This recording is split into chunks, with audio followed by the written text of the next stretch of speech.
टूटा बोरिया जिसका बिछोना था।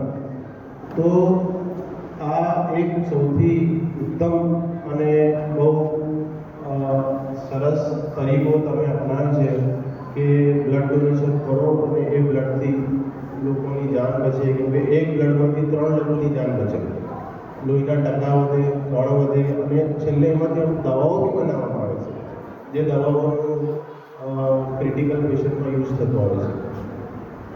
તો ખાસ તો એ મને આવીને બહુ ગમ્યું। વડોદરાથી હું આવ્યો છું ફેઝ ચેરિટેબલ ટ્રસ્ટના પ્રમુખ તરીકે, અમારા પીએ તરીકે મુસ્તાક અલી બાવા હંમેશા આ પ્રકારના કામોનું પ્રોત્સાહન આપતા હોય છે। અને ખાસ એમણે મને એ બી કીધું છે કે તમે ત્યાં જઈ રહ્યા છો તો ખાસ ડીજે વિશે 2 વાત કરીને આવો। કાલે જે ઘટના એક બની કપડવંજમાં, જુલુસ દરમિયાન બહુ મોટા અવાજે ડીજે વાગતું, ડીજેમાં બી તમે જુઓ દિવસે દિવસે નવા નવા ઉપકરણો આવી રહ્યા છે, કાન ફાટી જાય, ઘર ધ્રુજે એવું એવામાં ડીજે આવી રહ્યા છે। મને જાણીને બહુ ખુશી થઈ કે અહીંયા ડીજેનો ઉપયોગ થતો નથી। એક છોકરાનું ચાલુ જુલુસમાં એટેક આવીને ગુજરી ગયું। બાકી કપડામાં બી આજે બ્લડ ડોનેશન કેમ હતું, પણ કેમ કે અચાનક મૈયત થઈ ગઈ જુવાન માણસની, એટલે કેમ કેન્સર રાખવામાં આવે છે। તો ખાસ તો એ આપણે ખાસ ધ્યાનમાં રાખીએ કે ડીજે કોઈ એક વસ્તુ નથી કે આપણે અમારા પ્યારે નબી સલ્લલ્લાહુ અલૈહિ વસલ્લમની રૂહ નથી પૂછતા। એમને ખુશ એમાં નથી, એમને ખુશ એમાં છે કે ભાઈ તમે બ્લડ ડોનેટ કર્યું, તમે એ દિવસે અમારે ત્યાં કાલના દિવસે ફેઝ જેમ સર્કલે બધા હોસ્પિટલોમાં જઈને જે ગરીબ દર્દીઓ છે એમને ફ્રૂટનું વિતરણ કર્યું। એક જગ્યાએ મેં જોયું કે જે લોકો ગરીબ છે એ લોકોને રિક્ષાઓ આપવામાં આવી, જે લોકો વિકલાંગ છે એ લોકોને 3 પગની રિક્ષા આપવામાં આવી। તો આ પ્રકારના કામ છે જે અમારા ગુરુ સલ્લલ્લાહુ અલૈહિ વસલ્લમની તાલીમાત છે, અને આપણે એ વસ્તુ કરવી જોઈએ।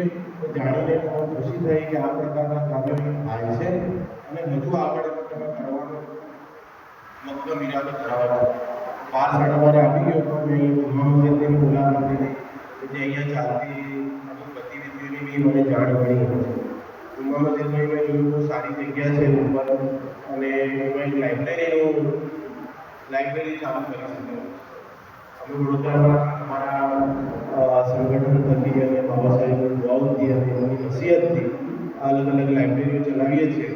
અને એ લાઇબ્રેરીમાં કેમ કે વડોદરામાં તો એક પરિસ્થિતિ એવી છે કે લોકોના નાના ઘર છે, વાર તહેવારે જે આપણા ડીજેની સિસ્ટમ છે એના લીધે એ લોકો વાંચવામાં બી તકલીફ પડે છે। એટલે એ આપણા દીકરા દીકરીઓ એવી લાઇબ્રેરીમાં બેસે, ભણે, અને નમાઝ બી સમયસર પઢે, અને એ લોકોને એકબીજાથી માર્ગદર્શન મળે, પ્રોત્સાહન મળે।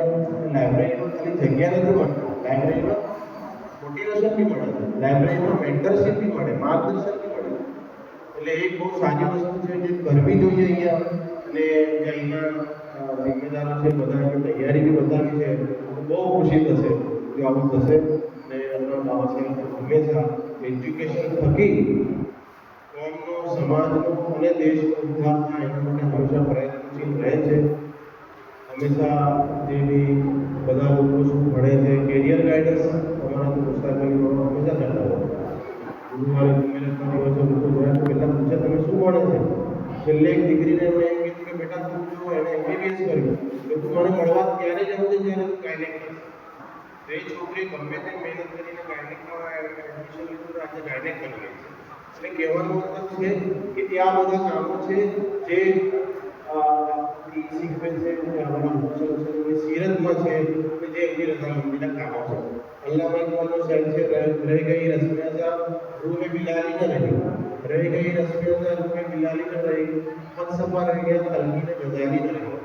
તો આ બધા કામો છે જે આપણે કરવા જોઈએ, અને એના થકી આપણા દેશનો, સમાજનો ઉદ્ધાર બી થશે, આપણું વાતાવરણ બી મોહબ્બતમાં પરિણમશે, અને એક સમાજ તરીકે, દેશ તરીકે આપણો વિકાસ થશે। તો હું મુબારકબાદી આપું કે અહીંના જિમ્મેદારો છે, જે અહીંના ઓર્ગેનાઇઝર છે, જે લોકો આ ઇવેન્ટ રાખી છે, પહેલી વખત કરી રહ્યા છે, દર વર્ષે કરે। આજે કસ્બા યંગ ખિદમત બન્યું છે, એ એક પ્રકારનું ટ્રેનિંગ કહેવાય।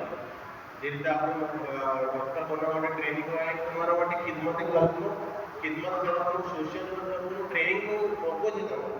તમે ભેગા મળીને કામ કરશો, ટીમ તરીકે કામ કરશો, એકબીજાના કામમાં આવશો। હું અત્યારે અમે ચર્ચા કરી રહ્યા હતા, કુરાનમાં 60 જગ્યાએ ઈમાન આમનું આમેલું સાલે બોલ્યું કે ઈમાન લાવે અમલે સાલે એટલે જે માણસ બીજા માટે કંઈક કરે અમલે સાલે પોતાના માટે નથી બીજા માટે અમે આ કરી રહ્યા છીએ કન્ટિન્યુઅસ એક વસ્તુ છે હું 60 જગ્યાએ કહેવા માંગુ છું કુરાન એટલે કેટલી કોણ વસ્તુ જે માણસો બધું ભણી ગણીને પૈસા કમાઈને પોતાની જિંદગીમાં વ્યસ્ત રહે છે તો એ ઇસ્લામની તાલીમ નથી ઇસ્લામની તાલીમ તો આ છે કે તમે બીજા લોકોના કામમાં આવો બીજા લોકોના દૂરદર્શનના કામમાં આવો એવી ના ધ્યાન બધું જોયા વગર ધર્મ જોયા વગર તો એ જે મેસેજ છે એ જે તાલીમાં છે આપણા અમલમાં જે દેખાઈ રહી છે આજે આપણે અહીંયા લોકો જે હાજર છે એમાં બી દેખાઈ રહી છે તો એ અમલમાં બી આપણે વસ્તુ દેખાય અને હજુ મોટા સ્વરૂપમાં દેખાય એના માટે હંમેશા આપણે પ્રયત્નશીલ રહીએ અમે એમાં જ્યાં બી મારી જરૂર પડે અમારા ફ્રેન્ડ સર્કલની જરૂર પડે વિડીયો અમારી વચ્ચે આવે છે એ બી અમારો ટીમનો સભ્ય છે અમારા બાબા સાહેબ હંમેશા એના માટે વિભાગમાં હોય છે એટલે જ્યાં બી જરૂર લાગે એટલે તો બહુ ખુશી થશે આવા કાર્યો જોઈને અને જ્યાં બી જરૂર લાગે એમની દુઆઓ બી છે અને પ્રત્યક્ષ અને પરોક્ષ રીતે જ્યાં બી માર્ગદર્શનની જે બી જરૂર હોય ઇન્શાઅલ્લાહ હંમેશા અમે તમારા પડખે ઊભા રહીશું અમને બહુ ખુશી થશે તો ફરી વખત બધાનો આભાર માનું છું મને આજે મોકો આપ્યો અહીંયા હાજર થઈને જે મારા દિલની વાત હતી અને મારા બાબા સાહેબનો જે મેસેજ હતો તમારા સુધી પહોંચાડવાનો તો જઝાકલ્લાહ હું ફરી એક વખત આભાર માનું મંચસ્થ જે આપણા રાકેશભાઈ છે અને અહીંના સરપંચ છે એ લોકોનો બી કે એ લોકો એમનો કિંમતી સમય કાઢીને અહીંયા હાજર રહ્યા છે અને આ વસ્તુમાં સામેલ થયા છે થેન્ક યુ જઝાકલ્લાહ.